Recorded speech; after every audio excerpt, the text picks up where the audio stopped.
So here now, Congressman Trey Gowdy, member of the Permanent Select Committee on Intelligence. Congressman, welcome. Good to have you here tonight. Yes, ma'am. Thank you. So you heard Senator Sessions' recusal today and watched him answer the questions. What questions do you have for him remaining?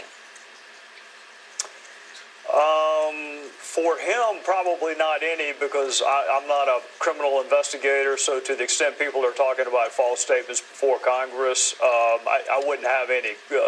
That was my old job. My new job is to provide oversight over investigations after they happen, which is why we met with Jim Comey this morning. But, you know, Attorney General Sessions incorrectly answered a question. That happens almost every day in Congress, and there aren't perjury referrals. People do make mistakes. I was struck listening to the intro, Martha, that it could not have been a campaign-related conversation if it took place on Capitol Hill. I don't know where the meeting with the Russian ambassador took place, but if it took place at the Capitol, it was in his office with two of his aides. Okay, well then you can't discuss politics, presidential or otherwise. That is yet a separate issue. So the Jeff Sessions I know has always been a rule follower. I don't think he's going to be talking about campaign-related matters on Capitol grounds. And if he said he forgot about it, he would be about the 1,000,000th person who actually forgot about a fact. But here's why I think, the whole thing is raising questions. And after I watched the news conference today, some of those questions arose. It's the middle of the campaign. It's September. There's already all this discussion about hacking from Russia that surfaced during the DNC in the summer. So he says that the Russian ambassador called out of the blue and said, I'd like to come in and talk with you.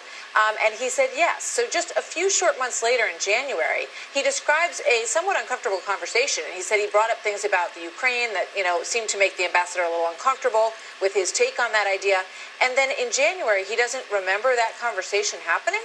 And then after that, his aides don't say to him, hey, after the testimony, we did have that meeting, remember? And there's no follow-up to the committee based on that recollection?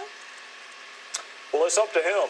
He's the one that gave the testimony before the Senate Judiciary Committee. It's up to him to clarify it. I'm just telling you, having been there for 6 years, almost every witness gets some fact incorrect.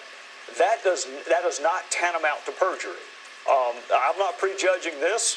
The FBI is welcome to look at it. If the Senate feels that strongly about it, they can send a referral to the FBI. But simply making a factual error is not tantamount to perjury. All right, so the investigation is ongoing. You met with the FBI director this morning. I watched Congressman Schiff come out and speak about that earlier today. He said that, the FBI has only given us a fraction of what they know here. He seemed very rattled that they're not sharing enough about whether or not there was collusion between the Trump campaign and the Russians. That is the main question. What's your takeaway? What are you able to share about that? I was in the same room for the same morning, and it is exactly the opposite. I have never heard a federal law enforcement agent give with that degree of particularity and detail an update on an inquiry. And as you may recall, I was a federal prosecutor for 6 years, so I have talked to lots of FBI agents. He went so far beyond what any other administration official has ever done, whether it's Eric Holder, Loretta Lynch, or his predecessor, Robert Mueller. They never gave us this level of detail and specificity. He bent over backwards, not just the DNC. I want to investigate all aspects of Russia, not just Podesta's email, everything. Hacking our infrastructure, attempts to hack the RNC, whatever they did, look at it. But Congress does not run parallel criminal investigations with the FBI. We're not equipped to do it. We're not supposed to do it. Jim Comey did more today to update us than I have ever had done in the 6 years I have been there. And for Adam to treat it that way, that dismissively, clearly he and I were in two separate rooms this morning. Very interesting.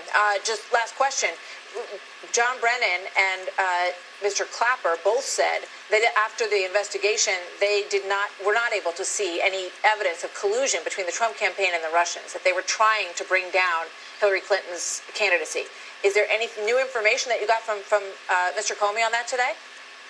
Well, if I did get new information, despite how adeptly you asked that question, I would not be able to share it given the nature of our hearing. But I will tell you this, to the extent people are relying on media reports, whether it's the New York Times or the Washington Post, upon which to base their factual assertions, I would tell them to be very, very careful. I'm not going to say any more than that, other than the person leading the investigation on behalf of the United States government, the head of the FBI, listen to what he has to say. Don't listen to anonymous sources who leak classified information, which, oh, by the way, is also against the law. Between Jim Comey and a reporter from the New York Times, give me Jim Comey. Thank you very much, Congressman Gowdy. Yes, Always good to ma'am. see you, sir.